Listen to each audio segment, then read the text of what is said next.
Hollywood seems obsessed with remaking classic films, but some movies are better left untouched. Welcome to Watch Mojo, and today, we're counting down our picks for the top 10 worst changes in movie remakes. Never send a monkey to do a man's job. For this list, we're looking at those changes in remakes that made us wonder why the movie was even made in the first place. We're using the word remake loosely here, as some may use different terms to label films, but if they've been described as such by the press or are considered straight-up remakes in general, then they're eligible. Since we'll be delving into some key plot details, a spoiler alert is in order. You have got to be kidding me. This can't be happening. Shouldn't have come here. Number 10. Change to campy comedy, The Stepford Wives. The original film, released in 1975, has become a cult classic over the years, thanks to its satirical concept and combination of the science fiction and horror genres. I like to watch women doing little domestic chores. You came to the right town. Essentially, the housewives of Stepford have been replaced by robots that happily go about their chores to please their husbands. The remake, however, changes the film's genre into campy comedy. That's like wanting to be gay with a bad haircut. Exactly. The original film works as a commentary on the male desire for subservient women, which is completely undermined in the remake because of the genre change. Remarkably, the remake even makes one of the female characters the main antagonist. Where would people never notice a town full of robots? Connecticut. Number 9. Changing his appearance. Godzilla. The original Godzilla, released in 1954, acts as a metaphor for nuclear weapons, a particularly relevant theme in Japan following World War II. もし水爆実験が続けて行われるとしたら、あのゴジラの同類がまた世界のどこかへ現れてくるかもしれない。 The 1998 remake, set in New York City, not only lacks this important symbolism, but also completely changed the look of the character. What are they doing? Perhaps attempting to build on the success of Jurassic Park, Godzilla was changed into more of a giant reptile. Everything was changed, from its color scheme, to its size, to its walking style. You know what that means? No, but I got a feeling I'm about to find out.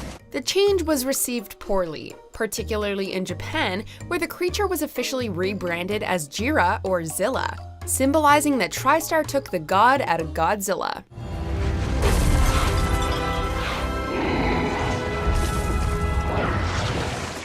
Number 8. Removal of political subtext. Swept Away. On the surface, 1974's Swept Away may look like a rom-com about a man and a woman that end up stranded on a deserted island. However, there's an underlying theme about the conflict between capitalism and communism, and acts as a commentary on class and status in society. All I'm saying is there were problems raised by capitalism. Guy Ritchie's modern remake, however, lacks this political subtext. Madonna, who plays the leading female character, was particularly criticized for her acting. Is this another one of your jokes? What's left is simply a cheesy melodrama that earned a paltry 5% score on Rotten Tomatoes. Number 7. Making it an action movie. Ben-Hur. We won't question the decision to remake Ben-Hur. Your situation is not unique, Juna. Neither are you. Sure, the 1959 film won a record 11 Academy Awards, including Best Picture, but that was over 50 years ago, so it isn't necessarily a terrible idea to give it an update. But how do you control what's up here? How do you fight an idea? Especially a new idea. What is a terrible idea, however, is to change the film into a senseless, generic action flick. The modern version relies way too much on CGI, with several reviewers criticizing the film's editing. Despite having a bigger budget than the 1959 film, by nearly $85 million, the 2016 version actually earned $50 million less at the box office. Now that's a biblical failure. I heard him say, Father, forgive them, for they know not what they do. Number 6. Ignoring the title. I Am Legend. Although I Am Legend is an adaptation of the novel of the same name, it can also be considered a remake of The Last Man on Earth and The Omega Man, especially the latter.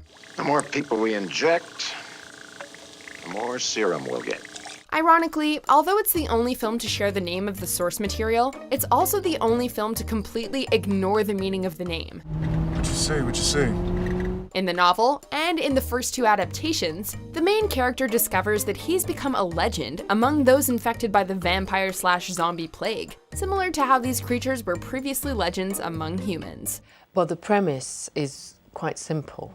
The modern film, although commercially and critically successful, is more of a straight zombie flick without the connection to the title.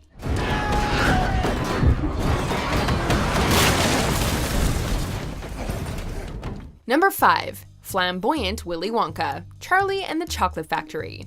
Willy Wonka is one of the most eccentric characters in all of literature, which was captured perfectly by Gene Wilder back in 1971, earning him a Golden Globe nomination. Johnny Depp's later portrayal of the Wonka Candy Company owner, however, was received much less warmly.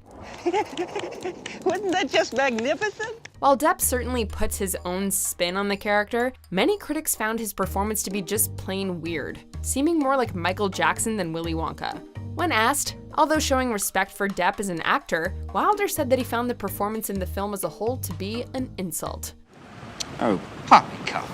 Number 4. Replacing karate with kung fu, The Karate Kid. Back in 1984, the story of a teenage underdog standing up to a group of bullies and beating them in a karate tournament became a cult classic.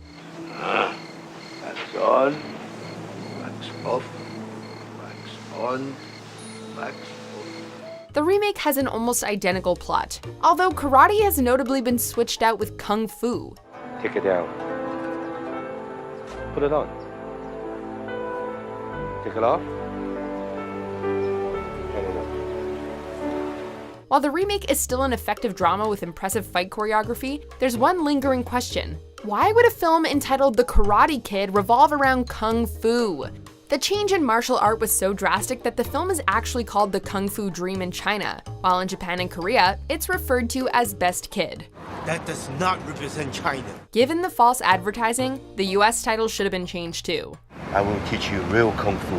Number 3. Abraham Lincoln, Planet of the Apes. The ending of the original Planet of the Apes is one of the most iconic of all time, as Charlton Heston realizes that the alien planet he's on is actually Earth following a nuclear war.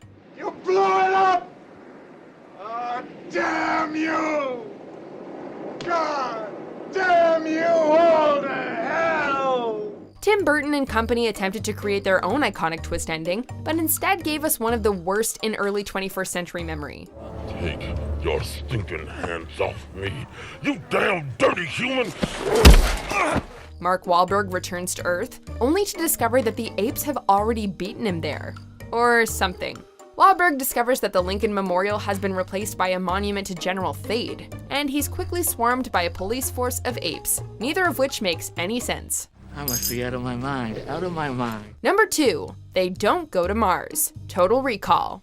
Some things are better left untouched. Released in 1990, Total Recall is still an immensely popular film, and features Arnold Schwarzenegger in his prime.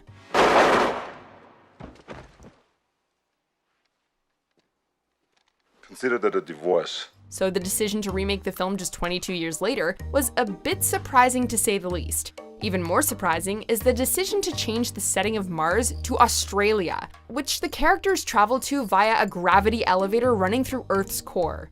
I'm sorry, you know what? None of this makes any sense to me. We get that the remake was going for a more quote-unquote serious tone, but a trip down under isn't nearly as much fun as a voyage to the Red Planet. Just because you can do something doesn't mean you should. That's for making me come to Mars. I've never agreed with a number 1 pick more than on this list. But before we get to that one, here are a few honorable mentions. Josh? Josh, it's Maddie.